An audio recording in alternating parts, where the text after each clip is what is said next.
ব্যস্ত শহরের নির্জন হাইওয়েতে হঠাৎ পুলিশের গাড়ির সাইরেনের আওয়াজে মুখরিত হয়ে উঠল। একটা ব্ল্যাক কালারের জিপ ছুটে যাচ্ছে, আর তার পিছনে পুলিশের গাড়িগুলো ছুটে যাচ্ছে। আসলে গাড়িটা একটা ব্যাংকের দারোয়ানকে পিষে ফেলে চলে এসেছে, এবং ওই ব্যাংক থেকে তার কিছুক্ষণ আগে 400 কোটি টাকা হ্যাকিং হয়েছে। ধারণা করা হচ্ছে যে ওই গাড়িতে বসেই কেউ এই হ্যাকিংটা করেছে, তাই পুলিশ তার পুরো ইউনিট নিয়ে ছুটছে। গাড়িটা অনেক গতিতে ছুটে যাচ্ছে, আর পুলিশ কোনো মতে তাকে পাকড়াও করতে পারছে না। পুলিশের অফিসার গাড়ির কাজ নামিয়ে একটা মাইক্রোফোন বের করলো এবং বলতে লাগলো, সামনের গাড়িতে যেই থাকো না কেন, গাড়ি থামাও। গাড়ি থামাও বলছি, নয়তো আমরা গাড়িটিকে অ্যাক্সিডেন্ট করাতে বাধ্য হব। সামনের গাড়ি থেকে কোনো সাড়া পাওয়া গেল না, তাই বাধ্য হয়ে পুলিশ কর্মকর্তারা মিলে গাড়িটির টায়ারে গুলি করলো এবং গাড়িটি তাল সামলাতে না পেরে তিনটে ডিগবাজি খেয়ে পাশের ধান ক্ষেতের ভিতর গিয়ে পড়লো। পুলিশ কর্মকর্তারা তড়িঘড়ি করে গাড়ি থেকে অস্ত্র হাতে নামলো এবং ওই টার্গেট গাড়িটির দিকে অগ্রসর হতে লাগলো দেখতে যে কে আছে ভেতরে। কিন্তু কাজ ভাঙতেই দেখা গেল ভেতরে কেউ নেই। পুলিশ অফিসার তার স্যারকে উদ্দেশ্য করে ভয় মাখা গলায় বলতে লাগলো, স্যার, ভেতরে কেউ নেই। এটা কথা শুনে এসআই আফসাদ অবাক গলায় বললেন, হোয়াট আর ইউ জোকিং? গাড়িটা চলছিল আর ভেতরে কেউ নেই, এটা কিভাবে সম্ভব? আশেপাশে খুঁজে দেখো, কেউ না কেউ নিশ্চয়ই আছে। পুলিশ ইউনিট খুঁজতে লাগলো, কিন্তু ব্যর্থ হলেও কাউকে পাওয়া গেল না। পুলিশের জেলা প্রধান ফোন দিল ডিউটি অফিসারকে। হ্যালো আফসাদ, জি স্যার, বলুন। কাউ ট্রেস করতে পারছো? জি না স্যার, আমরা গাড়িটার পিছু পিছু এসেছিলাম, কিন্তু ভেতরে কেউ নেই। নিশ্চয়ই পালিয়েছে বেটা। সেটাও হতে পারে। আচ্ছা স্যার, আমি খুঁজে দেখছি। এই কথা বলে অফিসার ফোন কেটে দিল। ফোন কেটে দিতে দেখে একজন কনস্টেবল এগিয়ে আসলো এবং বলতে লাগলো, স্যার, একটা কথা বলি। হুম, বলো। স্যার, আমার মনে হচ্ছে গাড়িতে ভূত ছিল। তোমাকে চাকরিটা কে দিয়েছে বলো তো একটু শুনি। কেন স্যার, কি হয়েছে? আমি কি কিছু ভুল বললাম? একজন পুলিশ কর্মকর্তা হয়ে তুমি ভূতে বিশ্বাস করো? না করে উপায় আছে স্যার।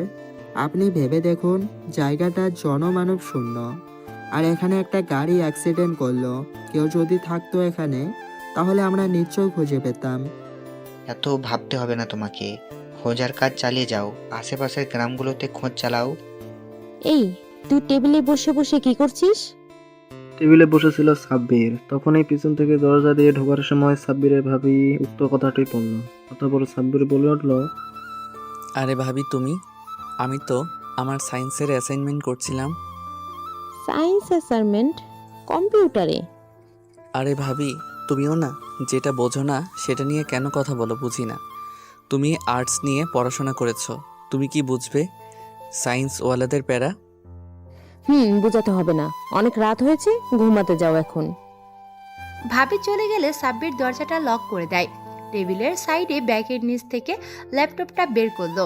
সাব্বিরের ল্যাপটপে এখনও কয়েকটা সফটওয়্যার রান করছে।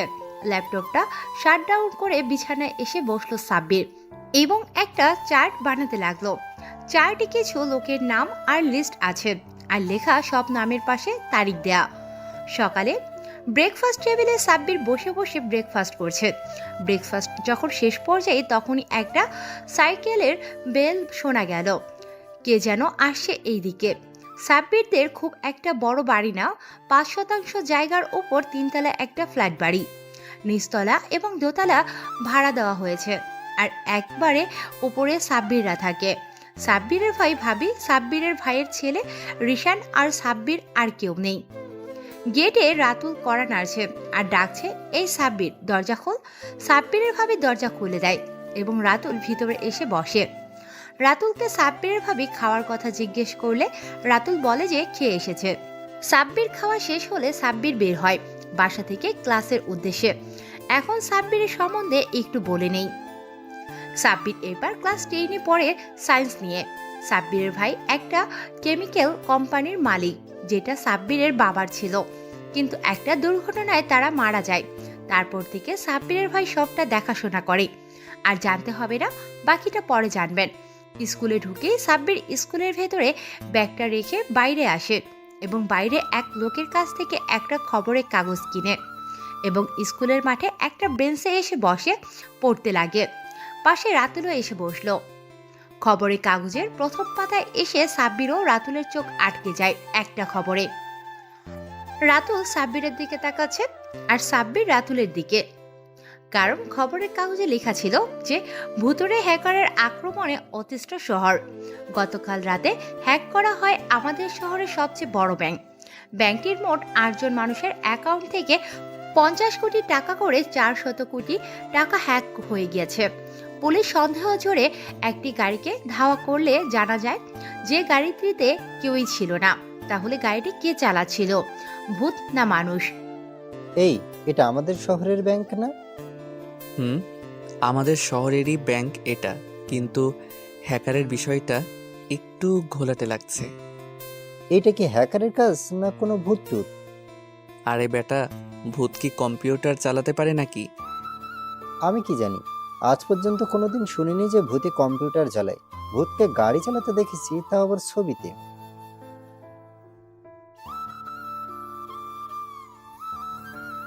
সেটা তো আমিও দেখেছি। আমার না অনেক শখ একজন বড় মাপের হ্যাকার হব এবং মানুষের উপকার করব।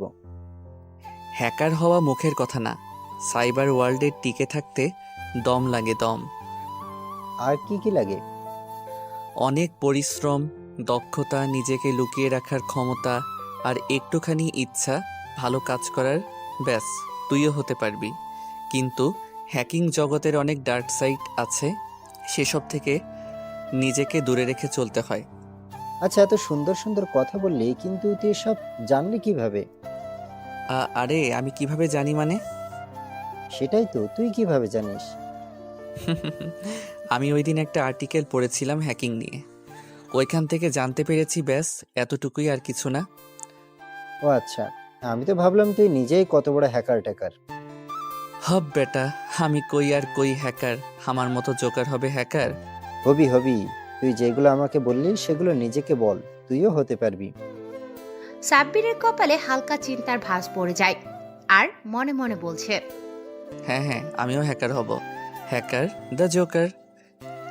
এইসব কথা বলতে বলতে স্কুলের বেল বেজে গেল। সাব্বির আর রাতুল দ্রুত পায়ে স্কুলের দিকে অগ্রসর হতে লাগলো।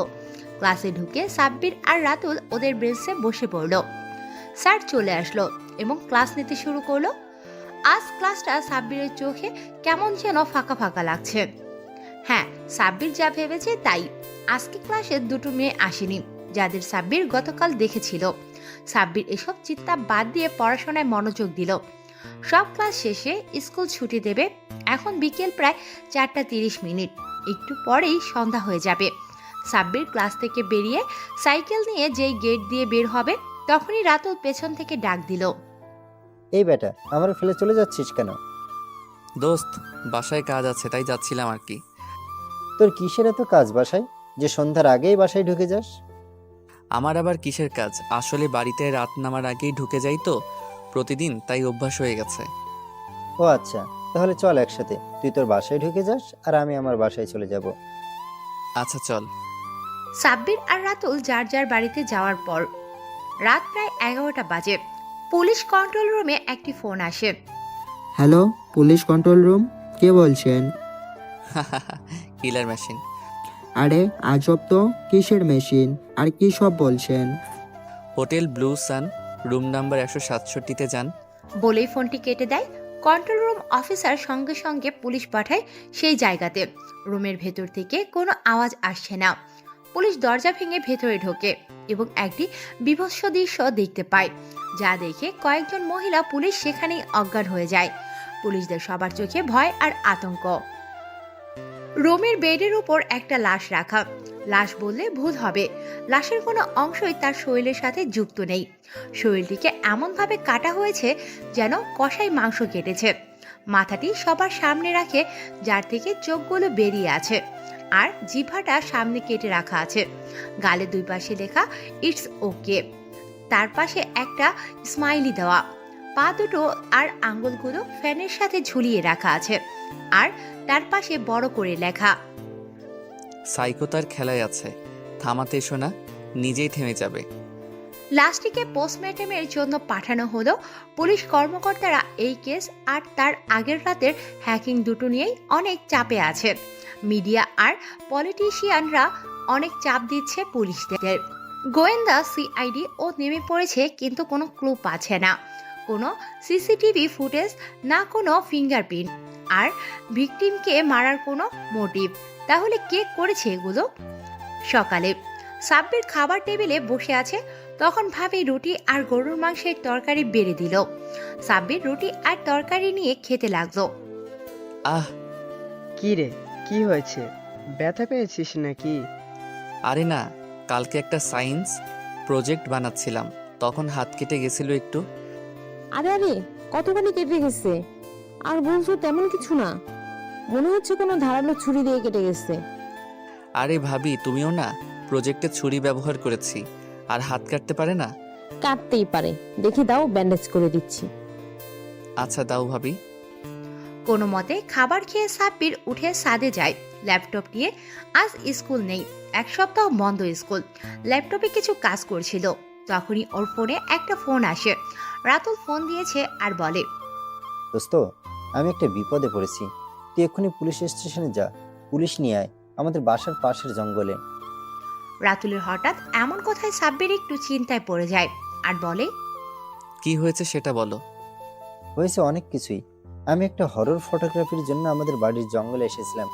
এখানে একটা ডাক বাংলায় ঢুকে পড়েছিলাম, কিন্তু আমি জানতাম না এখানে দস্যুরা আস্তানা গেড়েছে। ওরা পুরো বাড়িটাকে সিসিটিভি দিয়ে ঘিরে রেখেছে। এতক্ষণে হয়তো জেনে গেছে যে আমি এখানে আছি। তুই কিছু একটা কর, আমি পালাতেও পারছি না। আচ্ছা আমি দেখছি। বলেই সাব্বির ফোন কেটে দেয়। দুশোরা বসে বসে সিসিটিভি ফুটেজ দেখছিল, তখনই ওরা ক্যামেরায় রাতুলকে দেখতে পায়। ওরা হয়তো ভেবেছিল যে রাতুল চলে যাবে, কিন্তু রাতুল ওদের মধ্যে থেকে কিছু লোককে দেখে ফেলে। রাতুল যদি এখান থেকে বেরিয়ে যায় তাহলে নিশ্চিত পুলিশ ডেকে আনবে, তখন ওদের ক্ষতি হবে। তাই ওরা রাতুলের খোঁজে কয়েকজনকে পাঠায়। ক্যামেরার কারণে রাতুল বেরিয়ে যেতে পারছে না, কারণ ও লুকিয়ে আছে। এখন কোথাও গেলে সবাই দেখতে পারবে, তাই চুপটি বেড়ে সিঁড়ির নিচে লুকিয়ে আছে। দস্যুরা ক্যামেরায় রাতুলকে দেখতে পারছে না। হঠাৎ ওদের ক্যামেরাগুলো বন্ধ হয়ে গেল। কম্পিউটারগুলোতে লেখা উঠল, you have been hacked. Sabbir রাতুলকে ফোন দিল আর বলল, রাতুল, তুই এক দৌড়ে বেরিয়ে আয়, পিছনে তাকাবি না। আরে তুই আমাকে মারার ধান্দা করতেছিস? তোকে বললাম পুলিশ ডাক্তার, তুই বাঁচতে চাইলে যেটা বলেছি সেটা কর। আমার কিছু হবে না তো? না হবে না, ইনশাল্লাহ বেরিয়ে আয়। রাতুল সাব্বিরের কথা মতো বেরিয়ে এলো। তখনই আকাশে কয়েকটা হেলিকপ্টার দেখা গেল আর স্পেশাল ফোর্স চলে এলো। রাতুলকে গেটের বাইরে থেকে দুজন অফিসার ধরে সরিয়ে দিল আর ফোর্স ভিতরে ঢুকে গেল। রাতুল পরিস্থিতি পিছিয়ে উঠতে পারছে না। হঠাৎ করে এখানে এত ফোর্স কেন? আবার হেলিকপ্টারও এসেছে। সেই সাথে ওইদিকে দস্যুরা হঠাৎ হেলিকপ্টারের আওয়াজ শুনে কয়েকজন বেরিয়ে দেখতে পেল যে আকাশে হেলিকপ্টার উড়ছে। তারা যেই কিছু করতে যাবে তখনই মাথায় বন্দুকে মাথা দিয়ে বাড়ি দিয়ে মাটিতে শুইয়ে দেয় ফোর্স, আর ভেতরে ঢুকে যায়। ভেতরে গোলাগুলি হচ্ছে, গুলির আওয়াজে জঙ্গলের পাখিগুলো উড়ে যাচ্ছে। কিছুক্ষণ পরে ফোর্স সব কয়টাকে ধরে নিয়ে এলো। ওদের মধ্যে অর্ধেকের বেশি মারা গেছে। এই ছেলে আমাদের ইনফর্ম করেছে। কে তুমি? রাতুল এখনো শকের মধ্যে আছে। কি হয়েছে সব ওর মাথার উপর দিয়ে যাচ্ছে। অনেক ভয় পেয়েছে রাতুল, কোনো রকমে মরতে মরতে বেঁচেছে। রাতুল মনে মনে প্রতিজ্ঞা করেছে যে আর জীবনেও এরকম জায়গাতে আসবে না। অফিসার আবার ওর প্রশ্ন করলো, এই ছেলে কথা বলছো না কেন? ভয় পেয়েছো? না স্যার, আমি আপনাদের ইনফর্ম করিনি। অফিসার রাতুলের উদ্দেশ্যে পানির বোতল এগিয়ে দিল আর রাতুল বোতলটা নিয়েই ঢক ঢক করে পানি গিলতে লাগলো। লোকাল পুলিশদের ইনফর্ম করেছে সেনাবাহিনীর লোকেরা। পুলিশ কিছুক্ষণের ভেতরেই চলে আসবে ডেড বডিগুলো নিয়ে যেতে। রাতুলকে বাসায় পৌঁছে দেওয়া হচ্ছে। রাতুলদের বাসার সামনে একটি মাঠে হেলিকপ্টার থেকে রাতুলকে নামিয়ে দেওয়া হলো। রাতুল নিচে নেমে সাব্বিরকে দেখতে পেল। সাব্বির কালো হুডি পরে সানগ্লাস পরে সাইকেল নিয়ে দাঁড়িয়ে আছে। হেলিকপ্টার চলে যাওয়ার পর, কিরে, কেমন অভিজ্ঞতা হলো? শালা তুই একটা জাতীয় বেঈমান, একটা কথাও বলবি না। তুই কিভাবে পারলি আমাকে বাঁচাতে না আসতে? আরে আমি তো তোকে বাঁচানোর ব্যবস্থা করলাম। মানে কি বলতে চাস তুই? তুই তোর মতো একটা বাচ্চা ছেলে সেনাবাহিনীর সাথে যোগাযোগ করে আমাকে বাঁচিয়েছি? বাচ্চা বলবি না একদম। এই বাচ্চা না থাকলে আজকে গুলি খেয়ে ঝাঁঝরা হয়ে পড়ে থাকতি। কিন্তু কিভাবে করলি? আর তোর কথা এরা বিশ্বাস করে নিল? আমাদের দেশের যে অবস্থা, পুলিশ আসে না কোনো বিপদে, আর সেনাবাহিনী চলে এসেছে, আর আজকে আমি হেলিকপ্টারে উঠলাম প্রথমবারের মতো। জাস্ট চিল মাই বয়, এখন বাড়িতে চল, আর এখন আর এসব কাউকে বলবি না। আচ্ছা। সাব্বির আর রাতুল বাড়িতে আসার পর রাতুল বাসায় বসে বসে ভাবছে। সাবরের মধ্যে নিশ্চয়ই বিশেষ কিছু আছে, আর আমাকে সেটা খুঁজে বের করতে হবে। পরদিন সাব্বির কালকে কিছুদিনের জন্য ওর খালাতো ভাই মেহেদির বাসায় যাবে ইংল্যান্ডে, তাই প্যাকিং করছে। হঠাৎ ফোন বেজে উঠল। টুট টুট টুট টুট টুট। ফোন রিসিভ করতে সাব্বির বলে উঠল, হ্যালো মেহেদি, বল কি অবস্থা? আর কেমন থাকি বল? যেমন ছিলাম তেমনই আছি। তুই কেমন আছিস? আমি ভালো আছি। কালকেই আসছিস তাই না? হ্যাঁ, কালকে সকালে রওনা দেব। আচ্ছা তাহলে আয়, আর আমার জন্য তেঁতুল নিয়ে আসিস। ভাই, দেশের তেঁতুলের তুলনা হয় না। আচ্ছা, নিয়ে আসবো। এখন রাখি, ভালো থাকিস। পরের দিন সকালে সাব্বির ভাই ভাবি সবার থেকে বিদায় নিয়ে গাড়ি নিয়ে এয়ারপোর্টে যাচ্ছে। এয়ারপোর্ট যাওয়ার পথে গাড়িটা একটা সিগন্যালে দাঁড়ালো। সিগন্যালে বিরক্ত লাগছিল সাব্বিরের, আর ক্রস রোড দিয়ে বিশেষ গাড়িও যাচ্ছিল না, তবুও সিগন্যালে আছে। সাব্বির ল্যাপটপ বের করে কিছু একটা করলো। সিগন্যালের টাইম অর্ধেক হয়ে গেল। অনেকে ব্যাপারটা লক্ষ্য করলো, কিন্তু বুঝতে পারলো না কি হচ্ছে। সাব্বির জানালার কাজ সরিয়ে একটু বাইরে তাকালো। তখনই দেখতে পেল পাশের রোডে একটা গাড়ি দিয়ে একটা মেয়ে বাইরে আরেক গাড়ির বাচ্চাদের সাথে খেলা করছে এবং বিভিন্ন মুখভঙ্গি করে ভেঙচি কাটছে। ব্যাপারটা সাব্বির এনজয় করতে লাগলো, আর না চাইতেও অজান্তেই সাব্বিরের মুখে একটা হাসি ফুটে উঠল। মেয়েটা বোধ হয় সালোয়ার কামিজ পরেছে। মেয়েটাকে খুব একটা খারাপ লাগছে না, যার কারণে সাব্বির চোখ সরাতে পারছে না, কিন্তু দূর থেকে খুব একটা পরিষ্কার দেখা যাচ্ছিল না। তাই সাব্বির ব্যাগ থেকে ক্যামেরাটা বের করে নিল দেখার জন্য। একটা মেয়ে হেঁটে যাচ্ছে, সালোয়ার কামিজে মেয়েটাকে মন্দ লাগছে না। সাব্বির ব্যাগ থেকে ক্যামেরা বের করে মেয়েটার দিকে ফোকাস করলো। মেয়েটার হাসি যেন ক্যামেরা এসে লাগছিল, হালকা বাতাসে চুলগুলো উঠছিল, আর মেয়েটার গেজ দাঁত আর নাকের তিলটা যেন উফ। সাব্বির এসিতে বসেই ঘামছিল। সাব্বির দেরি না করে কয়েকটা ছবি তুলে নিল, কিন্তু যেই গাড়িটার নাম্বার নোট করতে যাবে তখনই সিগন্যাল ছেড়ে দিল। সাব্বির নিজেই নিজেকে মনে মনে গালি দিতে লাগলো। গাড়িটা সোজা এসে এয়ারপোর্টে থামলো। সাব্বির গাল ফুলিয়ে বসে আছে গাড়িতে, আর নিজেকে গালি দিচ্ছে। টিকিট না কাটা থাকলে সাব্বির আজ বোধ হয় আর ইংল্যান্ডে যেত না। প্লেনে বসে সাব্বির ক্যামেরা থেকে ছবিগুলো ল্যাপটপে নিয়ে দেখছিল। ছবিটা দেখেই সাব্বির চেহারায় আবারও হাসি ফুটে উঠল। সাব্বিরদের প্লেন মাঝ আকাশে, দুবাই থেকে আবার প্লেন চেঞ্জ হবে, কিন্তু তখনই এয়ার হোস্টেসরা কি যেন নিয়ে কানাকানি করছিল। হঠাৎ প্লেনটা টার্ন নিতে লাগলো। আচমকা হাওয়ায় অনেকটা ঝাঁকুনি লাগলো সবার। সাব্বির ল্যাপটপে ছবি দেখছিল, ঝাঁকুনিতে ল্যাপটপটা হাত থেকে নিচে পড়ে গেছে। তাই সাব্বিরের একটু রাগ হলো এবং বোঝার চেষ্টা করলো যে কি হয়েছে। এই যে শুনুন, কোনো প্রবলেম হয়েছে কি? সাব্বির এয়ার হোস্টেসকে উদ্দেশ্য করে বলল, না স্যার, তেমন কিছু না। কারা যেন প্লেনটাকে ম্যানুয়ালি কন্ট্রোল করতে চেষ্টা করতেছে। কি? এটা তো সাংঘাতিক ব্যাপার। হ্যাঁ স্যার, আপনি চিন্তা করবেন না, আমাদের এক্সপার্ট বিষয়টা দেখতেছে। সাব্বির ল্যাপটপটা নিয়ে দেখতে লাগলো যে সমস্যাটা কোথায়। সাব্বির দেখতে পেল এখান থেকে কয়েকশো কিলোমিটার দূরে একটা অজানা আইল্যান্ড থেকে এই সিগন্যাল আসে, যেটা প্লেনটাকে জবরদস্তি ল্যান্ড করাতে চাচ্ছে। সাব্বির টাইপিং করতে লাগলো।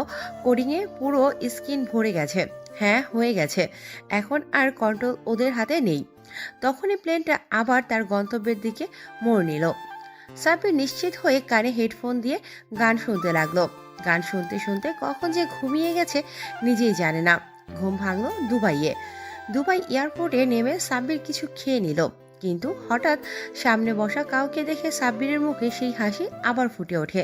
সেই অজান্তা তার সামনেই একটা টেবিলে বসে বসে জ্যাম পাউরুটি খাচ্ছে। একটু জ্যাম তার ঠোঁটের একপাশে লেগে আছে। সাব্বিরের মন চাইছে হাত দিয়ে মুছে দিতে, কিন্তু সেটা সম্ভব না। সাব্বির ঘর থেকে বেরোলো এবং ভাবতে লাগলো, এই মেয়ে এখানে কিভাবে? তাহলে কি ও আমার সাথে এসেছে একই প্লেনে? কিন্তু আমি দেখলাম না কিভাবে। সাব্বিরের নিজের উপর নিজেরই রাগ হতে লাগলো। তখনই এয়ারপোর্টে টিভিতে দেখানো হলো প্লেন যেটা বাংলাদেশ থেকে এসেছে সেটা হাইজ্যাক হতে চলেছিল হাইজ্যাকার দ্বারা, কিন্তু কে যেন সবাইকে বাঁচিয়ে নেয় এটা থেকে। সাইবার এক্সপার্টদের মতে এটা এমন কেউ করেছে যে প্লেনেই উপস্থিত ছিল। এটা বলে টিভিতে সাব্বিরকে লাইভ দেখাতে লাগলো।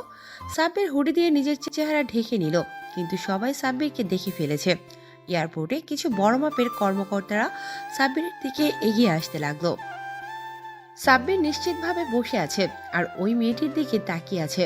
কর্মকর্তারা এগিয়ে আসলে তাদের পিছনে আরো কিছু সাংবাদিকও এগিয়ে আসতে থাকে। সাব্বির খাবার অর্ডার করেছিল, সেটা দিয়ে গেল ওয়েটার। খাবার খাচ্ছে সাব্বির। অন্যদিকে এয়ারপোর্টে সবাই সাব্বিরের দিকে আর চোখে তাকাচ্ছে, আর ফিস করে ওই মেয়েটিও সাব্বিরের দিকে তাকাচ্ছে। এয়ারপোর্টে এত কোলাহল যেন ওদের দুজনের বিরক্তির কারণ না। কয়েকটা সিট সামনে বসে আছে ওরা। সাব্বির ভুলে পানি ভেবে জুস খেয়ে ফেলে। তখনই একসাথে অনেক মানুষকে একসাথে একদিকে যেতে দেখে। সবার দৃষ্টি একদিকে যায় এবং সবাই বুঝতে চেষ্টা করে কি হয়েছে। তখনই mister Sabbir, we have to come with us. কেন? আমাকে দিয়ে আপনারা কি চান? আপনি আজকে আমাদের কত বড় বিপদের হাত থেকে রক্ষা করেছেন, এখন বলছেন যে কিছু করেননি। আজব না, আমি কি করেছি? আর আপনারা এভাবে আমাকে টিভিতে ব্রডকাস্ট করছেন কেন? তার বড় কারণ আছে স্যার। আরে আমি করেছিটা কি সেটাই তো বুঝতে পারছি না। দেখুন, আপনাকে বিরক্ত করা আমাদের উদ্দেশ্য না, আমরা শুধু আপনাকে একটু সম্মানিত করতে চাই। আমার কোনো সম্মাননার প্রয়োজন নেই। আর আপনারা কিসের ভিত্তিতে ভাবছেন যে এটা আমি করেছি? কোনো ভিত্তির প্রয়োজন নেই স্যার। আপনি প্রথম ব্যক্তি যে জানতে চেয়েছিলেন কি সমস্যা হয়েছে এবং জানতে পেরেছিলেন। আর আপনি জানতে পারার পরেই আপনি নিজের ল্যাপটপ বের করে কি যেন করলেন, এবং একটু পরেই প্লেন আমাদের কন্ট্রোলে চলে আসলো। আমি চাই না আপনারা আমাকে বিরক্ত করুন, আর আমার কোনো সম্মাননার প্রয়োজন নেই। যদি আপনাদের মনে হয়ে থাকে যে আমি কিছু করেছি আপনাদের জন্য, তাহলে দোয়া করবেন। ব্যাস এতটুকুই। এই কথা শুনে সাথে সাথে ওনারা চলে গেলেন। সাব্বির এখনো ওখানে বসে আছে আর সবাই ওকে এলিয়েনের মতো দেখছে, যেন ভিন গ্রহের প্রাণী পৃথিবীতে অবতরণ করেছে। প্লেন ছাড়ার সময় হয়ে গেছে।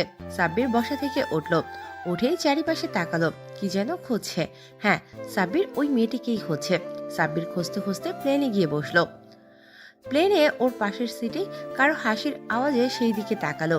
কি মিষ্টি হাসি মেয়েটার! যেরকম সুন্দর শোনায় তেমনি মেয়েটির ঠোঁটে বাঁকানো হাসির নেশায় পড়ে গেল সাব্বির। প্লেন ইংল্যান্ডের উদ্দেশ্যে রওনা করলো। সাব্বির প্লেনে পুরো সময় মেয়েটার দিকে তাকিয়েছিল। যতই দেখে তবুও মন ভরে না। সাব্বির অনেকবার চেষ্টা করেও মেয়েটির সাথে কথা বলে সাহস জুগিয়ে উঠতে পারল না। ছেলেরা এমনই হয়, চ্যাট করতে গিয়ে যতই বকবক করুক না কেন, যখন তারা ভালোবাসার মানুষটির সামনে দাঁড়িয়ে থাকে আর সুযোগ থাকে নিজের ভালোবাসা প্রকাশের, তখন সাহসে কুলিয়ে উঠতে পারে না। সাব্বিরের অবস্থাও ঠিক তেমনই। প্লেন ইংল্যান্ড এয়ারপোর্টে ল্যান্ড করলো আর সাব্বির চলে গেল ওর খালাতো ভাইয়ের বাসায়। কি ভাবছেন যে ওর প্রিয়সীকে ফলো করলো না কেন? সেটা পরে বলি। সাব্বিরের খালু একজন টপ ক্লাস চকলেট ব্যবসায়ী, ইংল্যান্ডে ব্যাপক নাম ডাক আছে। বাড়িতে পৌঁছালো সাব্বির এবং ভিতরে ঢুকলো বড় আঙিনা হেঁটে বাড়ির সদর দরজায় যেতে। একটু সময় লাগলো। গেটে বেল বাজাতে লাগলো সাব্বির, কিন্তু কেউ খুলছে না। সাব্বির আরো কয়েকবার বাজালো, কিন্তু কেউ খুললো না। সাব্বির বাড়ির পাশের একটা টেলিফোনে বুথ থেকে মেহেদিকে ফোন করলো। কয়েকবার বেল বাজার পর মেহেদি ফোন ধরলো। হ্যালো, কে বলছেন? আমি সাব্বির। তুই কই? আর বাড়িতে কেউ নেই? শরীরে আব্বুকে কে যেন গুলি করেছে। আমরা হাসপাতালে। কি, খালু হাসপাতালে? হ্যাঁ, আমরা সিটি হসপিটালেই আছি। তুই এখানেই চলে আয়। আচ্ছা ওয়েট, আমি আসতেছি। সাব্বির হসপিটালে যাওয়ার পর তার খালুকে দেখে অনেক মর্মাহত হলো সাব্বির, কারণ অনেক বাজেভাবে আঘাত করা হয়েছে তার খালুকে। সাব্বির কারণ জানতে চাইলে বলে যে লোকাল মাফিয়ার কাজ। সাব্বির সবটা শুনে অনেক চটে যায়। মেহেদি সাব্বিরকে শান্ত করে। রাতে ইংল্যান্ডের একটি 50 তলা বিল্ডিং এর ওপর কয়েকটা হেলিকপ্টার উড়ছে।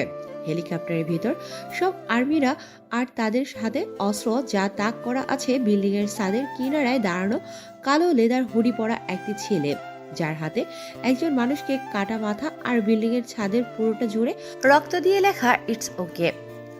আর্মিরা গুলি করার জন্য প্রস্তুত, কিন্তু ছেলেটার কোনো নড়চড় না দেখে কিছু করছে না। হঠাৎ একটা গুলি ছোড়া হলো ছেলেটির পায়ে, কিন্তু ছেলেটি ওইদিকে না তাকিয়ে তার হাতে থাকা ছিন্ন মস্তিষ্কটি ছুঁড়ে মারে, যেটার উপর গুলিটা লাগে এবং সাথে সাথে হাত পা ছড়িয়ে একটা লাফ দেয়। ছেলেটা লাফ দিয়ে নিচে পড়ে যায়। আর্মিরা হেলিকপ্টার দিয়ে খুঁজতে আরম্ভ করে, কিন্তু পাচ্ছে না খুঁজে। একেবারে যেন হাওয়ায় ভ্যানিশ হয়ে গেছে। এইরকম একটা পরিস্থিতি। এত লাইট আর দলবল নিয়েও বিল্ডিং সহ কোনো জায়গাতে কাউকেই পাওয়া গেল না। এই কেস নিয়ে তদন্ত কমিটি বসলো এবং সমস্ত প্রুফও একত্র করা হলো, কিন্তু কোনো ট্রেস পাওয়া যাচ্ছে না। তখনই সবার মনে পড়লো যে কিছুদিন আগে বাংলাদেশেও এরকম একটা কেস হয়েছে। এটারও লাশের সাথে মাথা ছিল না, আর রক্ত দিয়ে লেখা ছিল ইটস ওকে।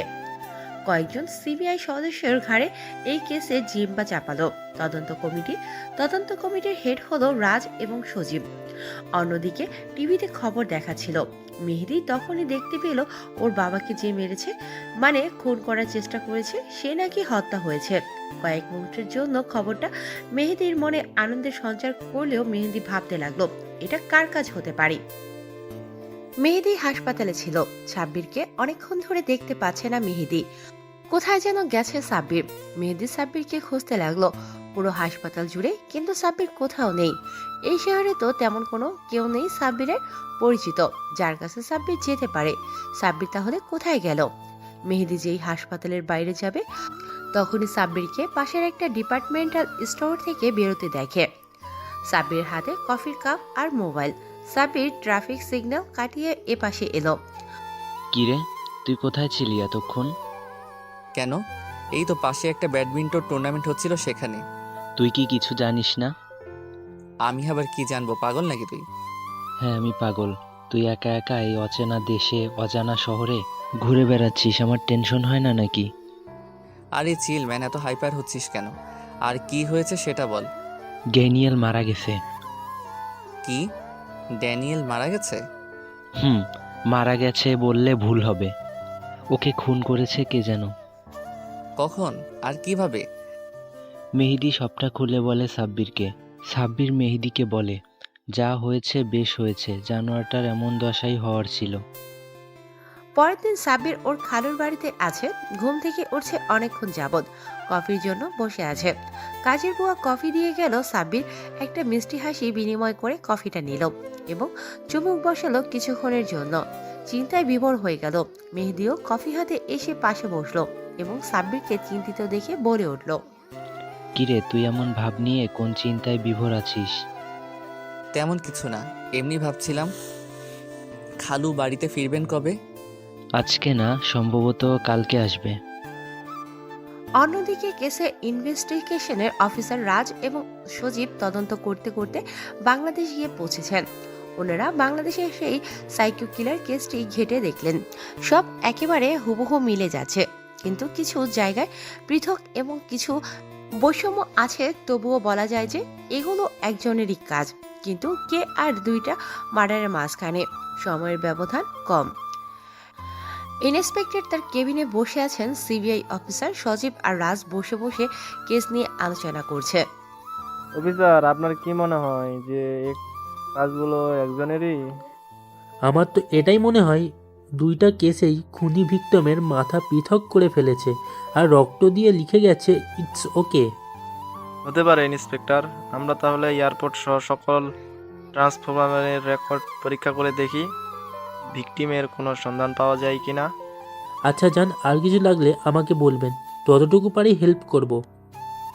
4 বছর পর সাইকো দ্য কিলার মেশিনের খোঁজ এখনো অব্যাহত রয়েছে। পুলিশ, সিবিআই কেউ খুঁজে বের করতে পারেনি সাইকোকে, কারণ সাইকো কোনো প্রমাণই রাখে না। তার কাজের সাইকো এই 5 বছরে আরো 5 শতাধিক খুন করেছে, যেন মানুষ মারা তার কাছে কোনো ব্যাপারই না। 4 বছরে এই পর্যন্ত সাইকো প্রায় 87,000 লক্ষ কোটি ডলার হ্যাক করেছে এবং সব গরিব লোকদের মাঝে বিতরণ করে দিয়েছে। দেশ বিদেশের প্রায় সকল ক্ষেত্রে সকল গভর্নমেন্ট সাইকোকে ভয় পায়। সাইকো মানুষ মারার কাজে যতটা দক্ষ ততটা দক্ষ হ্যাকিংয়ে। এ সাইবার ওয়ার্ল্ড, ডার্ক ওয়ার্ল্ড সহ সবাই সাইকোর নামেই কাঁপে। প্রতি সপ্তাহে অন্তত একজন সাইকোর হাতে মরবেই। এজন্যই সাইকোর নাম পড়েছে সাইকো দ্য কিলার মেশিন। আজই সাইকো হ্যাকার একজন রুশ প্রেসিডেন্টকে হত্যা করেছে, যার জন্য গোটা পৃথিবীতে কয়েক দফা তদন্ত কমিটি বসানো হয়েছে। কিন্তু লাভ নেই, সাইকোকে খুঁজে বের করা গোটা একটা বিশাল সমুদ্রের সুই খোঁজার মতো। অনেকে সাইকোর নাম ব্যবহার করে পপুলার হওয়ার চেষ্টা করেছে, কিন্তু পুলিশের কেলানি খেয়ে নিজেদের জালিয়াত বলে স্বীকার করেছে। ব্রিটিশ কাউন্সিল দাবি করে যে ব্রিটিশ আর্মিরা সাম্প্রতিক একটি অভিযানে সাইকোকে মেরে দিয়েছে, কিন্তু এইসব ভুল প্রমাণ হয় যখন সাইকো তার টুইটার অ্যাকাউন্টে একটি টুইট করে যে, ও আচ্ছা, আমাকে মারবে, আমাকে মারবে। আমাকে তো তখনই মারতে পারবে যখন ওই আল্লাহ আমার উদ্দেশ্যে মালাকুল মৌতকে প্রেরণ করবে। সাইকোকে মারার গুজব ছড়িয়ে লাভ নেই, সাইকো ছিল, আছে এবং থাকবে। সাইকো আরো পোস্ট করেছে যে আজকে সাইকো লাইভে আসবে। গোটা শহর সহ পুরো দুনিয়ার হিড়িক পড়ে গেছে সাইকোকে দেখার জন্য। সাইকোকে বিখ্যাত করেছে তার সমাজসেবা, আর কুখ্যাত করেছে তার 5 শতাধিক মার্ডার। ঘড়িতে টিক টিক আওয়াজ হচ্ছে, যার দিক তাকিয়ে আছে গোটা দুনিয়ার মানুষ। Russia, France, Vietnam, England, France, America, Bangladesh, India সহ পৃথিবীর প্রায় সকল দেশে সাইকো কিলার অনেক জনপ্রিয়, আবার অনেকেরই ভয়ের কারণ। ঘড়িতে 7টা বাজে। হ্যাঁ, এখনই সাইকো লাইভে আসবে। টিভি চ্যানেলগুলোর সকল প্রোগ্রাম বন্ধ হয়ে যেতে লাগলো এবং সাইকোর সমপ্রচার শুরু হলো। সব টিভি চ্যানেল মোবাইলে কেবল সাইকোকে দেখা যাচ্ছে। সাইকো সবার ফোন, কম্পিউটার হ্যাক করে নিয়েছে, যার জন্য সব এখন সাইকোর কন্ট্রোলে। সারা পৃথিবীর প্রায় অধিকাংশ স্যাটেলাইটের দখল নিয়ে নিয়েছেন সাইকো কিলার। সাইকো ক্যামেরা থেকে হাত সরিয়ে নিল। চেহারা দেখা যাচ্ছে না, কেবল কালো হুডি পরা একটা ছেলেকে দেখা যাচ্ছে, যে একটা লাইটের নিচে বসে আছে, আর পিছনে একটা বড় দেয়াল জুড়ে কেবল মানুষের নামের লিস্ট। কেমন আছেন সবাই? আশা করি ভালো নেই, কারণ আমি ভালো থাকতে দেইনি। এটা শুধু তাদেরই বললাম যারা আমার টার্গেট লিস্টের আশেপাশে আছেন, আর যারা কোনো সমাজ বিরোধী অপকর্ম করেন না তাদের আমাকে ভয় পেতে হবে না। আমি ভিলেন না, আমি শুধু একটা নাম। আমিও একজন মানুষ, কিন্তু আমাকে আপনাদের থেকে পার্থক্য করেছে আপনাদের মধ্যে থাকা কিছু লিডার, কিছু লোক, কিছু চোর, আর কিছু থাক আর নাই বললাম। এখন আপনাদের মনে প্রশ্ন জাগতেই পারে যে আপনি নিজেই তো অনেক বড় মাপের খুনি আর চোর, তাহলে অন্যদের শাস্তি দেওয়ার অধিকার কোথা থেকে পান? হ্যাঁ, আমি খুনি, কিন্তু আমি মানুষ খুন করি না। আমি সমাজের, রাষ্ট্রের, পৃথিবীর থেকে কীট মানে পোকা মারছি, মানুষ না, কারণ এরা মানুষের কাতারে পড়ে না। আর যে ভাই আর বন্ধুরা আমাকে এখন ট্র্যাকিং করার চেষ্টা করছেন তাদের বলছি, লাভ নাই ব্রো। আমি ধোঁয়াশা, আমি অন্ধকার, আমি এমন একজন যে নিজের অস্তিত্ব নিজেই খুঁজে বেড়ায়। তাহলে আপনারা আমাকে খুঁজবেন কিভাবে? হা। এই বলে সাইকো সবার কম্পিউটার, ফোন ও স্যাটেলাইটের অ্যাক্সেস ছেড়ে দিল। সকল টেলিভিশনে কেবল এখন সাইকো কিলারকে নিয়ে নিউজ প্রকাশ করা হচ্ছে। অন্যদিকে আমাদের গল্পের নায়ক সাব্বির মাত্র বাড়িতে প্রবেশ করলো। বড় ভাই অফিসে আছে আর ভাবি সাহেবা টিভিতে সিরিয়াল দেখছে। সাব্বির 1 পা 2 পা করে বাড়িতে ঢুকছে। ভাবির নজর এড়িয়ে হঠাৎ কিসে যেন সাব্বিরের পা পড়ে আর কটকট করে শব্দ হয়। ভাবি টিভি ছেড়ে ঘুরে তাকায়। সাব্বিরের যেন সারা চেহারা লাল হয়ে আছে। এমন একটা পরিস্থিতি, সাব্বির একে রাত করে বাড়িতে ঢুকেছে, আর অন্যদিকে ভাবি তাকিয়ে আছে সিরিয়াস মুড নিয়ে। হঠাৎ সাব্বিরের ভাবি হেসে মাটিতে গড়াগড়ি করতে লাগলো। সাব্বির পরিস্থিতি বুঝতে পারলো না, ভাবি যেখানে কান টেনে ছিঁড়ে ফেলার কথা সেখানে হাসছে কেন ভেবে ওর অন্তরাত্মা কেঁপে উঠছে। ভূতে টুতে ধরলো নাকি ভাবিকে ভেবে সাব্বিরের গায়ের লোম সব দাঁড়িয়ে গেল, আর আনমনে বলে উঠল, ভাবি তুমি ঠিক আছো তো নাকি? এমন করে হাসছো কেন? ভয় করছে তো? ভাই, তুমি নিজের চেহারাটা দেখেছো? কেন? আমার চেহারা তো আমি প্রতিদিনই দেখি, দিনে কয়েকবার দেখি। এদিকে আসো। সাব্বির 1 পা 2 পা করে তার ভাবির কাছে গেল, আর ভাবি সোফা থেকে ফোনটা নিয়ে ক্যামেরা অন করলো এবং একটা ছবি তুললো এবং আবার হাসতে লাগলো আর বলতে লাগলো, এটা দেখো। সাব্বির কৌতূহল নিয়ে ফোনটা হাতে নিল এবং ছবিটায় চোখ দিল এবং নিজের চেহারা দেখে এক দৌড়ে ঘরে ঢুকলো। সাব্বিরের ভাবি এখনো বাচ্চাদের মতো হেসেই চলেছে, যেন আজকে সব হাসি হেসে নেবে। সাব্বির ঘরে গিয়ে আয়নার সামনে দাঁড়ালো। আয়নাতে নিজেকে দেখে বরাবরের মতোই অবাক হলো, কারণ আজও সেই সেম ঘটনা ঘটেছে। ঠোঁটে মুখে গালে কপালে সর্বত্র লিপস্টিকের দাগ, কিন্তু কিভাবে এলো সেটা সাব্বির জানে না। প্রায় প্রতিদিনই এই ঘটনা ঘটে সাব্বিরের সাথে। সাব্বিরের না আছে কোনো গার্লফ্রেন্ড, না আছে চুমু দেওয়ার মতো কেউ, তাহলে এই দাগগুলো কোথা থেকে আসে? সেই ভেবে সাব্বির খাটে বসে পড়ল। চিন্তায় কপালে ভাঁজ পড়ল, কে দেয় এই চুমুগুলো? সেটা সাব্বিরকে দেখতে হবে। এই চুমুগুলো প্রায় রাতেই এই সময় বা ভোরে ঘুম থেকে উঠলে দেখা যায়। সাব্বির সিদ্ধান্ত নিল যে কাল ঘর থেকে বেরোবে না, আর সারা ঘর সিসি ক্যামেরা লাগাবে, যাতে দেখতে পারে কে এই কাজ করে। অন্যদিকে জাতিসংঘ সিদ্ধান্ত নিয়েছে যে এইবার আরো জোরালোভাবে এক সাইকো ফাইটিং মিশন শুরু করবে। তাই 20 সদস্যের একটা প্রিমিয়াম টিম বানাবে, যার হেড হবে ব্রুস আর কো হেড হবে সাইবার এক্সপার্ট শামসুল হাবিব। এই টিমের জন্য বিশ্বের সর্বত্র থেকে 10 জন মারাত্মক হ্যাকার, 5 জন খ্যাতনামা গোয়েন্দা আর 5 জন অ্যাডভাইসার নিয়োগ দেওয়া হয়েছে। এইবার সাইকোকে ধরেই ছাড়বে সবাই। তাই সাইকো লাইভ ডাটা ট্রান্সমিশন থেকে আবারও তদন্ত শুরু করবে। ব্রুস, যার দায়িত্ব পেয়েছে শামসুল হাবিব। সাব্বির ক্যামেরা অর্ডার দিয়েছে। কিছুক্ষণ পরে কেউ একজন সাব্বিরকে মেসেজ দিল ফোনে। সাব্বির দোতলায় থাকে, তাই বারান্দা গেল। বারান্দা দিয়ে নিচে তাকিয়ে দেখলো একটা কালো হুডি পরা ছেলে দাঁড়িয়ে আছে, যার হাতে কিছু একটা, যেটা সাব্বিরের দিকে তাক করা। সাব্বির হাত দিয়ে ইশারা করলো কাছে যেতে। ছেলেটি বারান্দায় একদম নিচে এসে দাঁড়ালো। সাব্বির একটা দড়ি নামালো নিচে, যেটাতে ওই ছেলেটা তার হাতে থাকা একটা ব্যাগ দড়িতে বেঁধে দিল। সাব্বির ব্যাগটা ওপরে টেনে নিল। ব্যাগটা বেশি বড় না, ছোটই। ব্যাগ নেওয়া হলে ছেলেটি সাব্বিরকে হাত দিয়ে বিদায় জানায় এবং ঝোপের আড়ালে লুকানো সাইকেল নিয়ে চলে যায়। সাব্বির রুমে এসে ব্যাগটা টেবিলের উপর রাখলো। চারপাশে তাকালো একবার, হয়তো কিছু খুঁজছে বা দেখছেন যে কেউ দেখছে কিনা। চারপাশে তাকিয়ে সাব্বির টেবিলের ড্রয়ারটা টান দিল এবং একটা ছুরি বের করে সেলোটেপে পেঁচানো ব্যাগটা কেটে একটা প্যাকেট বের করে নিল, যেটা একটা ফোনের বক্সের মতো কিছু ছিল।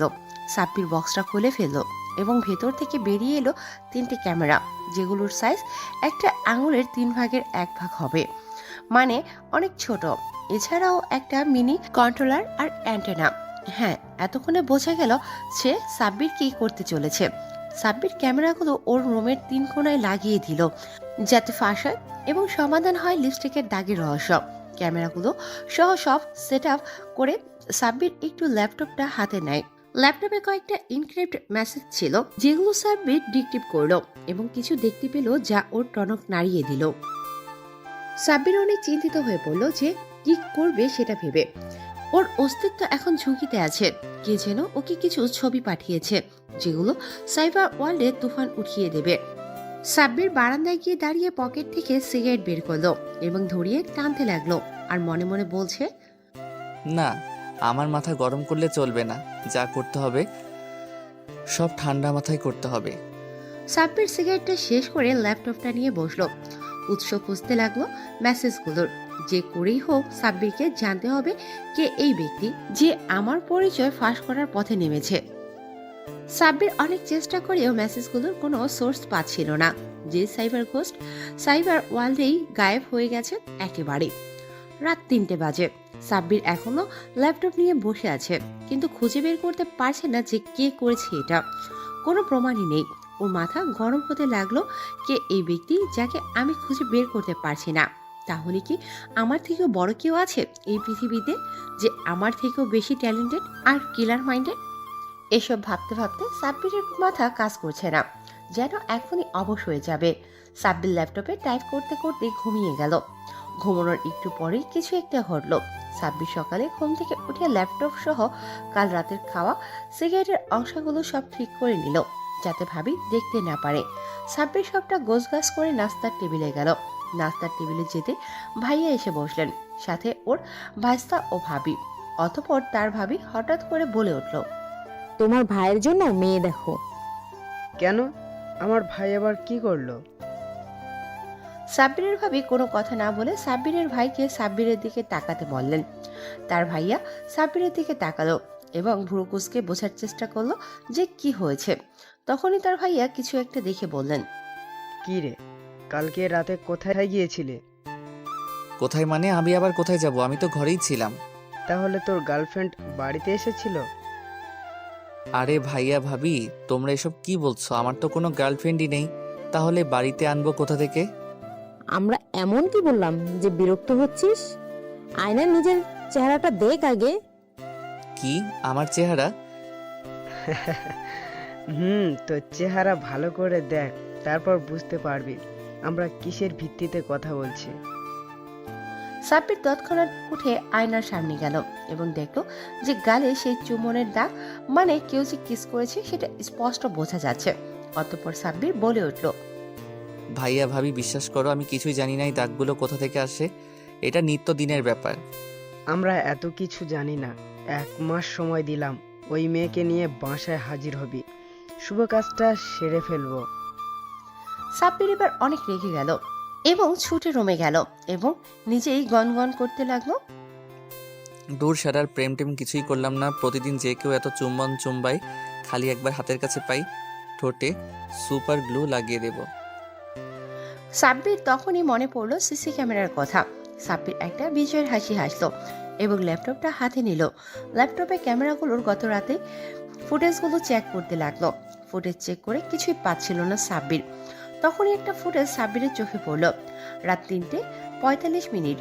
বারান্দা দিয়ে সাব্বির দেখতে পেল অনেক বাতাসের মতো কুয়াশা রুমে ঢুকতে লাগলো। ওই কুয়াশার আদলে দেখা যাচ্ছিল একটা মেয়েলি অবয়ব। চেহারা দেখা যাচ্ছিল না।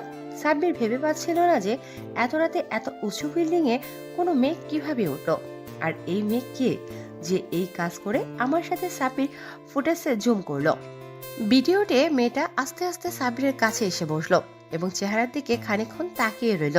তারপর মাথায় হাত বুলিয়ে দিতে লাগলো। আস্তে আস্তে মেয়েটা সাব্বিরের কাছে আসতে লাগলো এবং একটু পরেই থেমে থেমে চুমু দিতে লাগলো। সাব্বির একটা বিজয়ের হাসি হাসলো, এটা ভেবে যে চোর ধরা গেছে। সাব্বির ভাইয়া ভাবিকে যে ডাক দেবে এটা দেখানোর জন্য তখনই ভিডিওতে আরেকটা জিনিস দেখে। সাব্বির থেমে গেল, কারণ মেয়েটি হঠাৎ করে হাওয়ায় মিলিয়ে গেল।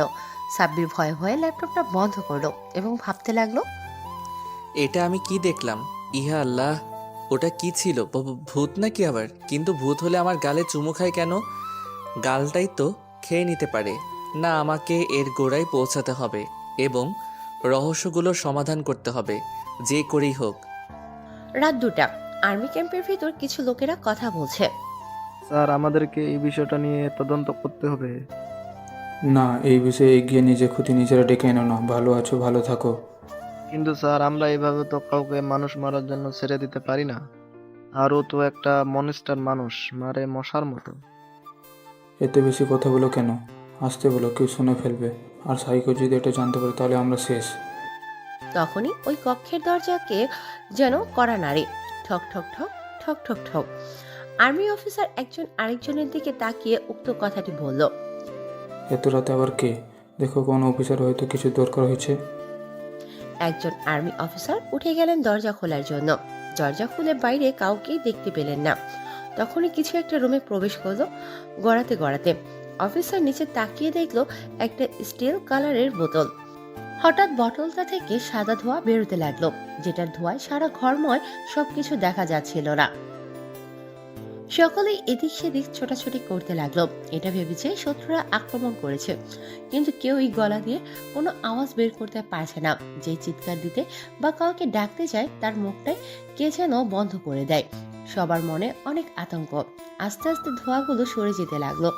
আর্মিরা সবাই তাকিয়ে দেখতে পেল একজন লম্বা চড়া যুবক বয়সী একটা ছেলে কালো হুডি পরে দাঁড়িয়ে আছে। মুখে কঙ্কালের ডিজাইনের রুমাল বাঁধা, চোখে একটা হাসি আর হাতে সাইলেন্সার লাগানো একটা বন্দুক, আর পায়ের পাশে কয়েকটা ধারালো ছুরি। অফিসাররা সবাই এ দৃশ্য দেখে ঢোক গিললেন এবং আর চোখে চারপাশে অস্ত্র খুঁজতে লাগলেন, কিন্তু কোনো কিছুই নেই। কোনো বন্দুক, রাইফেল, পিস্তল কিছুই নেই।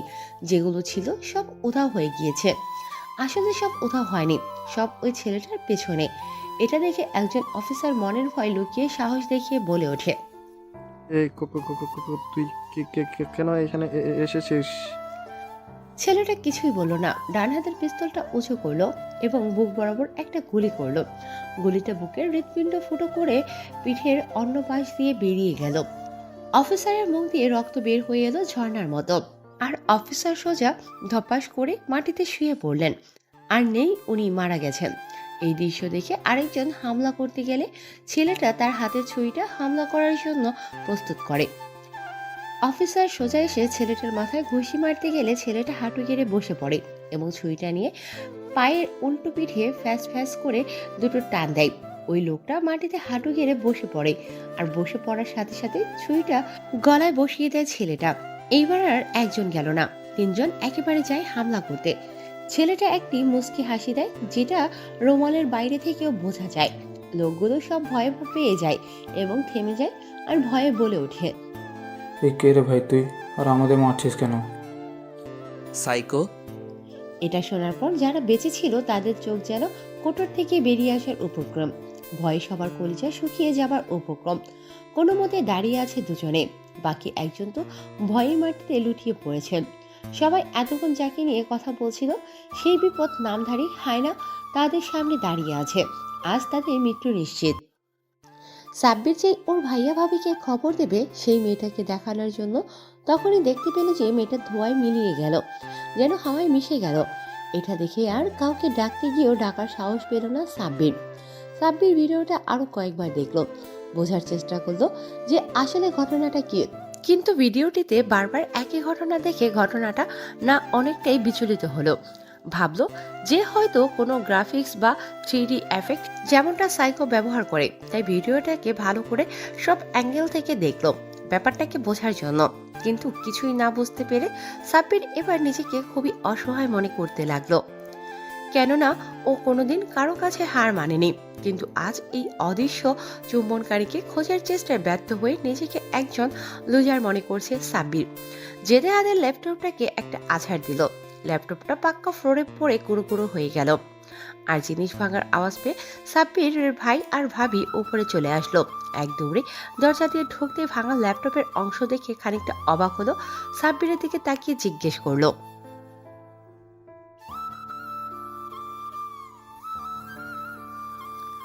সাব্বির কোনো উত্তর না দিয়ে সোজা বের হয়ে গেল বাড়ি থেকে বাইক নিয়ে। সাব্বির বাড়ি থেকে বের হতে সাইকো টিম থেকে মিশন অ্যালার্ট পেল সাব্বির।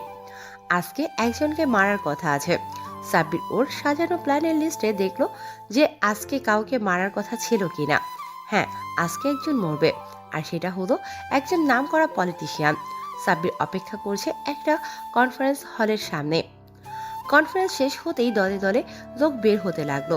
সবার মধ্যমণি নেতাজি সবার সামনে গলায় মালা আর হাতে উঁচু করে সবাইকে শুভেচ্ছা জানাচ্ছে। সাব্বির একটা গাড়িতে বসে আছে, আর সামনে টার্গেট একটা স্নাইপার বন্দুক গাড়ির জানালা দিয়ে একটু বের করে রেখেছে। আর অন্যদিকে আজকে কোনোভাবে সাইকো ফাইটাররা জানতে পেরে গেছে সাইকো কিলারের মিশনের কথা এবং ওত পেতে বসে আছে সাইকোকে ধরার জন্য। টিম হেড ব্রুসকে ইনফর্ম করেছে cyber expert Shamsul Habib. Sir, আজকে আমাদেরকে যে করেই হোক সাইকোকে ধরতে হবে, সেটা ছলে বলে কৌশলে যেভাবেই হোক না কেন। হ্যাঁ মিস্টার শামসুল হাবিব, আমাদেরকে আজকে নিজেদের সর্বোচ্চ প্রচেষ্টা চালাতে হবে। তাই তারা প্রস্তুতি নিয়ে বসে আছে সাইকোর আশায়। গুলি যে কোনো সময় চলতে পারে।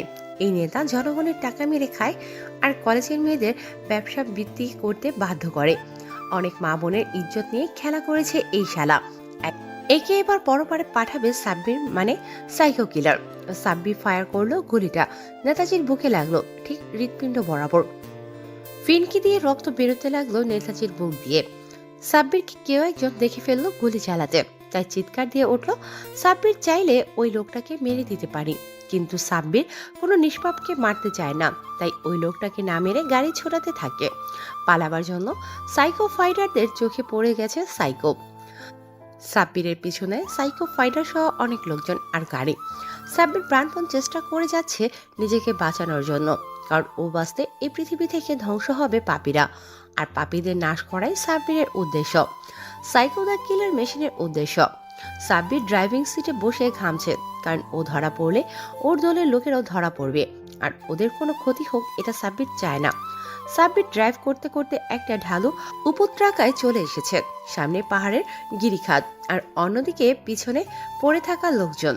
সাব্বির কি করবে? সাব্বির যদি এখন লাভ দেয় গাড়ি নিয়ে তাহলে হয়তো বেঁচে যাবে মিশন সাইকো, আর যদি ধরা পড়ে যায় তাহলে নাম খারাপ হবে ওর পরিবারের, আর ওর আসল পরিচয় জেনে যাবে সারা দুনিয়া।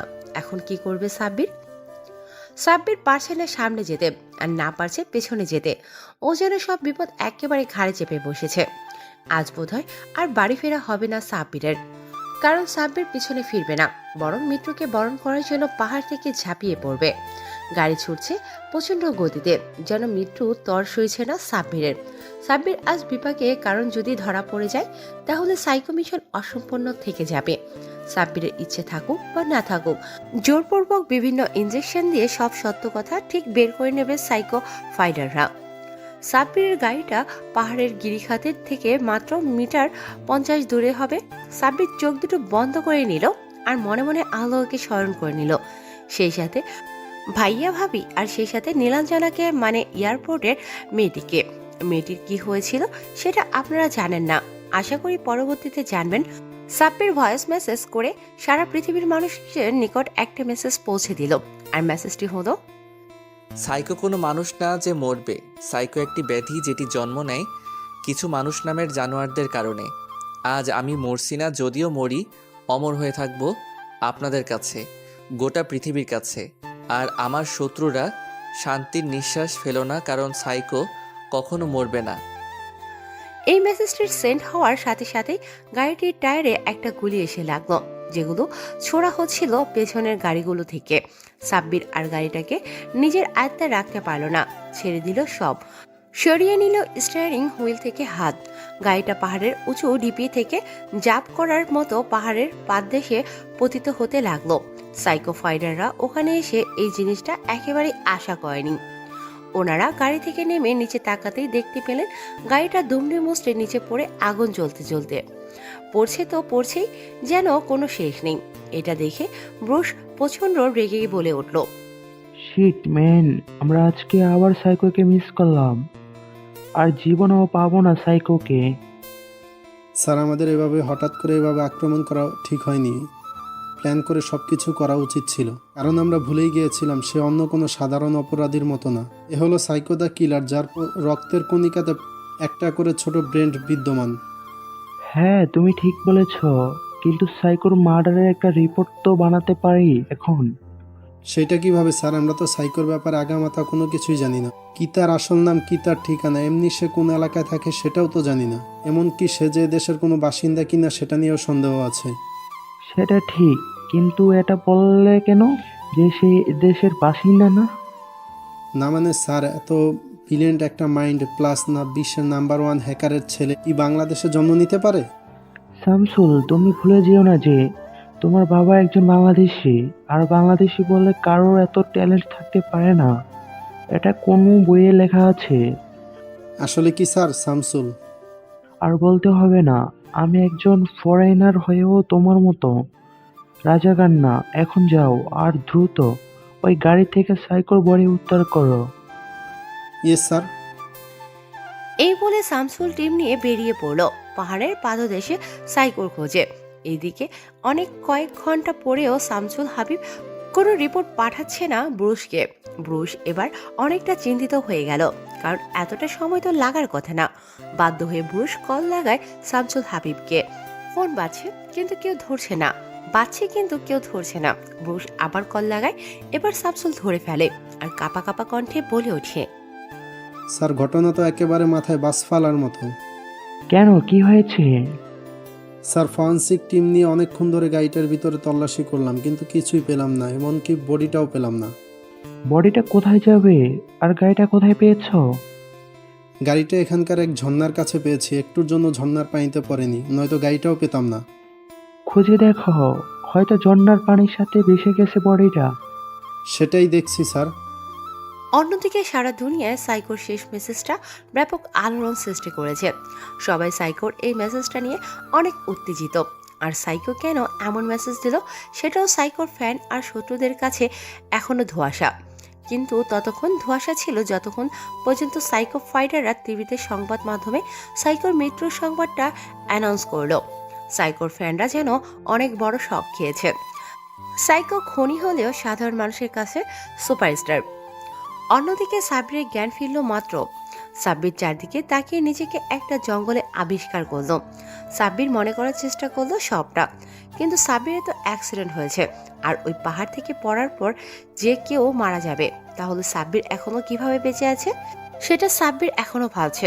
আর সাব্বির নিজের হাত পায়ের দিকে তাকিয়ে বুঝতে পারলো যে একটাও ক্ষত নেই, আর সারা শরীরে একটুও ব্যথা পাওয়ার কোনো অ্যাক্সিডেন্টের চিহ্নটুকুও নেই। সাব্বির হাঁটতে হাঁটতে অনেক দূর এগোলো।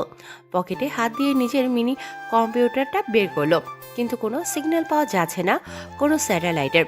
এটা দেখে সাব্বির অবাক না হয়ে পারল না, কারণ পৃথিবীর যে কোনো জায়গা থেকে স্যাটেলাইটের সিগন্যাল পাওয়া যায়, হোক সেটা ঘন জঙ্গল বা সমুদ্রের কোনো দ্বীপ। সাব্বির ভাবতে লাগলো যে কোথায় এসে পড়লাম, এখানে তো এই জঙ্গল আমাকে মেরে ফেলবে, কিন্তু আমি এখানে এলাম কি করে? আমি যেখানে অ্যাক্সিডেন্ট করেছিলাম পাহাড়ে, সেখানে তো কোনো জঙ্গল নেই, আর জঙ্গল থাকলেও তা এত ঘন নয়। আশেপাশে লোকালয় নিশ্চয়ই ভাবে ছিল, তাহলে আমি কোথায় আসলাম? আমি একা ওই অবস্থায় তো এখানে কোনোদিনও আসতে পারতাম না, তাহলে কি কেউ আমাকে নিয়ে এসেছে এখানে? সাব্বির যেই এই কথাগুলো ভাবছে, তখনই নিজের হাতে কারো ঠোঁটের লিপস্টিকের দাগের মতো কিছু দেখলো, আর মনে মনে বলছে, আরে ভাই, এই জঙ্গলে অন্তত আমাকে ছাড় দাও। এখানেও সেই চুমাচুমির কারবার শুরু করে দিয়েছো। ছাড় দিতে পারি এক শর্তে। হঠাৎ এই কথাটা শুনে সাব্বির চারদিকে তাকালো, কিন্তু কাউকে দেখতে পেল না। কে কে এখানে? সামনে এসো বলো। সাব্বির পকেটে থাকা রিভলভারটা বের করলো এবং লোড করে আশেপাশে তাক করতে লাগলো। হঠাৎ আবার সেই কণ্ঠটা ভেসে এলো, আমাকে খুঁজে লাভ নেই, আমি ইচ্ছা না করলে এই জীবনেও আমাকে দেখতে পাবে না। এবার সাব্বিরের মনে ভয় কাজ করতে শুরু করলো। সাইকো যতই কিলার মাইন্ডের হোক না কেন, এইরকম একটা পরিস্থিতিতে ভয় পাওয়া ছাড়া কোনো উপায় নেই। অতঃপর সাব্বির বলে উঠল, আরে কে তুমি, আর কেন আমাকে ফলো করছো? নিজের ভালো চাও তো পালাও এখনই। আমার পরিচয় জানতে পারলে এখনই জামা কাপড় খুলে দৌড়াবে। আমি দৌড়াবো না, তুমি আমাকে দেখলে দৌড়াবে। তুমি জানো আমি কে? হ্যাঁ, আমি জানি তুমি সাইকো। তো তোমার ভয় করছে না? একটা মেয়ে মানুষ হয়ে আমার সাথে এই জঙ্গলে এভাবে কথা বলছো? তুমি সারা দুনিয়ার কাছে একজন খুনি হতে পারো, কিন্তু তোমারও মন আছে যেটাতে নেই কোনো দূষণ, তাই আমি তোমাকে ভয় পাই না। সাব্বির মেলি আওয়াজটা শুনতে পাচ্ছে, কিন্তু কাউকে দেখতে পাচ্ছে না। সাব্বির মেয়েটির সাথে কথা বলছে আর খুঁজছে। এই মেয়ে তুমি? এই মেয়ে কে তুমি, আর তুমি কোথায়? তোমাকে আমি দেখতে পাচ্ছি না কেন? দেখো, আমার সাথে ফাইজলামি করলে কিন্তু তোমার খবর আছে। আমার খবর করবে তুমি? দেখি কেমন পারো। এই বলে যেই আওয়াজে অধিকারিণী সাব্বিরের সামনে এসে দাঁড়ালো, থুক্কু ভাসতে লাগলো। সাব্বির কি বলবে ভেবে পাচ্ছে না, কারণ এই মেয়ে নাকি অন্য কিছু চেহারা সহ সারা শরীর নুনের মতো ঝকঝক করছে, আর মেয়েটির সাদা গ্রাউন্ড পরা আর পিছনে দুটো সাদা ডানা। এর মানে তুমি মানুষ না। এই বলে সাব্বির মাটিতে লুটিয়ে পড়ল। সাইকোর হাওয়া বেরিয়ে গেছে। সাব্বিরের যখন জ্ঞান ফিরল, তখন কারো চেহারা নিজের উপর অনুভব করলো, যেন কেউ তাকিয়ে আছে উবু হয়ে। তাহলে তুমি? এই মেয়ে আমার দিকে এভাবে তাকিয়ে আছো কেন? আরে ভাই, তুমি তো মেয়েই না। আল্লাহ মাবুদ জানে তুমি কি জিনিস। এই ছেলে বেশি কথা বললে ঘাড় মোটকে দেব। কি? তুমি জানো আমি কে? দিব্যি জানি। আর তুমি যতগুলো মার্ডার করেছো সব আমার ইশারায় করেছো। আমি বলেছি তাই তুমি করেছো। তুমি যখন লাশগুলোকে কাটতে, তখন আমি সাইডে বসে বসে দেখতাম। কি? আমি ঠিক বুঝলাম না, বুঝিয়ে বলো। আমি তোমার ইশারায় মার্ডার কেন করতে যাব? আমি পাপি টাপি খারাপ লোকদের শাস্তি দিয়েছি এতটুকুই। এখানে তোমার ইচ্ছা প্রসঙ্গ কোথা থেকে আসলো? বুঝতে পারবে, আগে আমাকে বলতে দাও। পুরোটা বুঝতে গেলে তোমাকে আরো 15 বছর আগে যেতে হবে, মানে ফ্ল্যাশব্যাকে যেতে হবে। আমি বলছি, তুমি শোনো। আর আমার নাম হলো আমিরা। সাব্বির, তুমি জানো তোমার বাবা মায়ের আসল পরিচয়? হ্যাঁ, এটা জানি যে আব্বু একজন কেমিস্ট ছিলেন আর আম্মুও হালকা পাতলা জানতেন। না, তুমি ভুল জানো। তোমার আব্বু আর আম্মু রাশিয়ার দুজন নামকরা জেনেটিক্যাল ইঞ্জিনিয়ার ছিলেন, আর তোমার আব্বু ছিলেন একজন হাফ ব্লাডেড, মানে অর্ধেক মানুষ আর অর্ধেক এঞ্জেল। কারণ তোমার দাদাও একজন এঞ্জেল ছিলেন আমার মতো। আর আমার আব্বু আর তোমার আব্বু ছোটবেলা থেকেই বন্ধু ছিল, তাই ওনারা ওনাদের বন্ধুত্বকে আত্মীয়তায় পরিণত করার জন্য ছোটবেলায় আমাদের বিয়ে দিয়ে দেন। তখন আমি সব কিছুই বুঝতাম, কিন্তু তুমি ললিপপ ছাড়া কিছুই চিনতে না, নিজের বউকে তো দূরের কথা। আহারে কষ্ট রে, টুরু কষ্ট। বেশি হাসলে কানের 2 আঙ্গুল নিচে একটা মারবো। আমি সিরিয়াস কথা বলছি। আর উনি দাঁত সবগুলো বের করে হাসছেন। আচ্ছা আর কিছু বলবো না, তোমারে তো আর বিশ্বাস নাই। তো যা বলছিলাম, তোমার আব্বু আম্মু অনেক ভালো সায়েন্টিস্ট ছিলেন, আর ওনারা কোনো দুর্ঘটনায় মারা যাননি, ওনাদের হত্যা করা হয়েছিল। কি? কারা মেরেছে শুধু নাম বলো। একবারে এক একটা করে এমনভাবে মারবো যেন মৃত্যুও ওদের দেখে ভয় পায়। সাব্বির, শান্ত হও, রেগে গিয়ে লাভ নেই, কারণ কেউই বেঁচে নেই। সবাইকে তুমি মেরে দিয়েছো, মানে আমি তোমাকে দিয়ে তাদের মারিয়েছি। কি? হ্যাঁ, তুমি এতদিন যাদের যাদের মেরেছো সবাই আমার বাবা মায়ের মৃত্যুর জন্য কোনো না কোনোভাবে দায়ী ছিল। কিন্তু ওনারা আমার বাবা মাকে কেন মারলো? কি দোষ ছিল তাদের? তাহলে শোনো, তোমার বাবা মায়ের কোনো দোষ ছিল না, দোষ তো তাদের ছিল, কারণ তারা সবাই জেনেটিক্যাল ইঞ্জিনিয়ারের খারাপ ব্যবহার করে বিভিন্ন মানুষ আর পশুকে নিয়ে আলাদা প্রাণী বানাতো। আর এইটাই শেষ না, একজনকে কিভাবে যেন ধরে ফেলে আর তাকে মেরেও ফেলে। মেরে ফেলার পর ওই এঞ্জেলের পাশ থেকে তারা বিভিন্ন স্যাম্পল কালেক্ট করে আমাদের মতো হতে চেয়েছিল, কিন্তু তারা জানতো না যে তোমার বাবাও একজন এঞ্জেল। তাই তারা ওই স্যাম্পলগুলোকে তোমার বাবার কাছে টেস্ট করার জন্য পাঠায়, আর তোমার আব্বু সেটা ধরে ফেলে আর তাদেরকে মানা করে দেয়। আর এটাও বলে দেয় যে ওরা যে বেআইনি পদ্ধতি অবলম্বন করে ক্লোনিং করার চেষ্টা করছে সেটা সবাইকে জানিয়ে দিবে। তাই ওই দিন ল্যাবে আগুন লাগিয়ে দেয়, আর আমি অনেকক্ষণ পর সেটা জানতে পারি। আর সেখানে গিয়ে দেখি তোমার আব্বু আর আম্মু মারা গেছে, আর তুমি এক সাইডে বেহুশ হয়ে পড়ে আছো। আমি তখন অনেক ছোট ছিলাম, তবুও অনেক কষ্ট করে তোমাকে উদ্ধার করি। এর মানে তুমি আমার জীবন বাঁচিয়েছো? তোমার জীবন বাঁচাইনি, আমার স্বামীর জীবন বাঁচিয়েছি। তুমি তো আমার স্ত্রী, তাই না? হ্যাঁ অবশ্যই, কোনো সন্দেহ আছে? তাহলে আমাকে না জানিয়ে প্রতিদিন আমায় কিস করে যেতে কেন? সেটা তোমাকে বলবো কেন? আমার স্বামীকে আমি চুমু দেই, জড়িয়ে দেই, আদর করি, সেটা আমার ব্যাপার। আইসে স্বামী স্বামী করতে। আমিরা, আমাদের দুনিয়ার খবর কি এখন? সবাই জানে যে সাইকো মানে তুমি মারা গেছো। ও, তাহলে তো বাড়িতে যাওয়াই যায়। যাওয়া যায়, কিন্তু আমাকে রেখে যেতে পারবে না, গেলে আমাকে নিয়ে যেতে হবে। আরে বাচ্চাদের মতো কাঁদে কেন? আমি তোমাকে নিয়েই যাব। আগে গাছ থেকে নামো আর মানুষের মতো হও। সাব্বিরের কথা মতো আমিরা গাছ থেকে নেমে যায় আর নিজের পাখাগুলো ভেতরে ঢুকিয়ে নেয়। অতঃপর আমিরা বলে, এখন ঠিক আছে? ঠিক আছে। তো বাড়িতে যাবে কিভাবে, হেঁটে না উড়ে? তোমার মতো পরিবউ থাকতে কি হেঁটে যাওয়া যায়? চলো উড়ে উড়ে। জো হুকুম করে স্বামী। খালি স্বামী স্বামী করো আর 3 মাইল দূরে দাঁড়িয়ে থাকো। বুঝি না, তুমি আমার বউ নাকি অন্য কারোর? ও, তার মানে এই ব্যাপার। এই বলে আমিরা সাব্বিরের একেবারে সামনে এসে দাঁড়ায়, যেন একজনের নিঃশ্বাস আরেকজন শুনতে পাচ্ছে। এটা দেখে সাব্বির বলে ওঠে, এভাবে কাছে এসো না, খারাপ কিছু হয়ে যাব। খারাপ কি হবে? তুমি আমার স্বামী, আমি তোমার বউ, যা হবে ভালোই হবে। ওমা, তাই নাকি? আগে বাড়ি যাই, তারপর দেখাবো মজা। ওকে। আচ্ছা দেখা যাবে, এখন বাসায় চলো। আমিরা সাব্বিরকে জড়িয়ে ধরল আর উড়ে উড়ে যেতে লাগলো সাব্বিরের বাসার সামনে। বাড়ির বেল বাজাচ্ছে সাব্বির। কে আসলো এখন আবার? দরজা খুলে, আরে সাব্বির, কোথায় ছিলে এতদিন? আমি তো ভাবলাম কোথায় উড়ে গেছো। মানে? এই আপু, তুই ঢং করা বাদ দে, আমাদের ভেতরে ঢুকতে দে। আমিরার কথা শুনে সাব্বির বেকুব হয়ে গেল আর বলল, আপু মানে? এই আমিরা, উনি তোমার আপু হয় নাকি? ও সরি, গলতি সে মিস্টেক হয়ে গেছে। তোমাকে বলতে ভুলে গেছি যে তোমার ভাবি আমার বড় বোন হয়। আসলেই? কিন্তু ভাবি তুমি আমাকে কোনোদিন এসব বলনি কেন? কিভাবে বলবো? আর বললেই তুমি বিশ্বাস করে নিতে? সেটাও ঠিক। এই আপু সর, ভেতরে ঢুকতে দে, বাইরে পুলিশ ওকে খুঁজছে। কেন খুঁজবে? কেউ কি চেনে নাকি সাব্বিরকে? সবাই চেনে সাইকোকে, আর সাইকো মারা গেছে, তাই খোঁজাখুঁজির কিছু নেই, চিল মারো। তোমাদের সব কথা আমার মাথার উপর দিয়ে যাচ্ছে। ভাবি তোমরা তলে তলে এত কিছু, আর আমি কিছুই জানি না। জানোই তো কি হয়েছে, আমরা তো জানতাম, আর এখন তুমিও জানো, কিন্তু তোমার ভাই জানে না, আর কোনোদিন জানবেও না। আচ্ছা ভাবি বাদ দাও, এই যে আমার বউ আমিরা, তুমি তো জানোই, আর কি বলবো।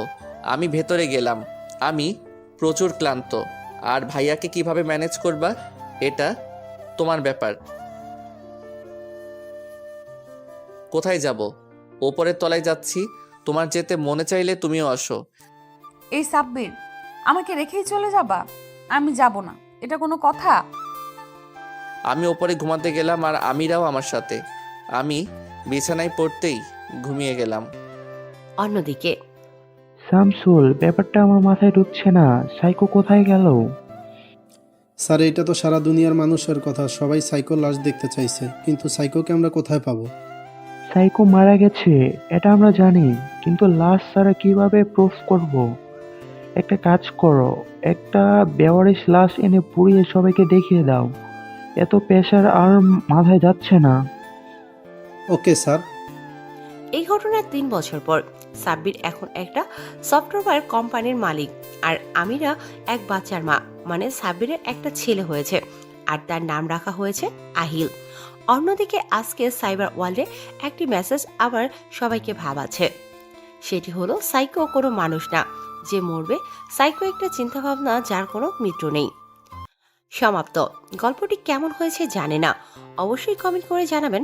ভালো লাগলেই বলবেন, খারাপ লাগলেও বলবেন, আর সবাই সাব্বির আর আমিরার জন্য দোয়া করবেন। আর এরকম ভালোবাসার গল্প পেতে আমাদের এই চ্যানেলটিকে সাবস্ক্রাইব করে পাশে থাকা বেল আইকনটি বাজিয়ে দিন, যাতে করে পরবর্তী গল্প ছাড়ার পরে সবার আগে আপনার কাছে পৌঁছে যায়। ধন্যবাদ সবাইকে, বিদায় নিচ্ছি। দেখা হবে, কথা হবে পরে এরকম কোনো গল্প নিয়ে। আল্লাহ হাফিজ।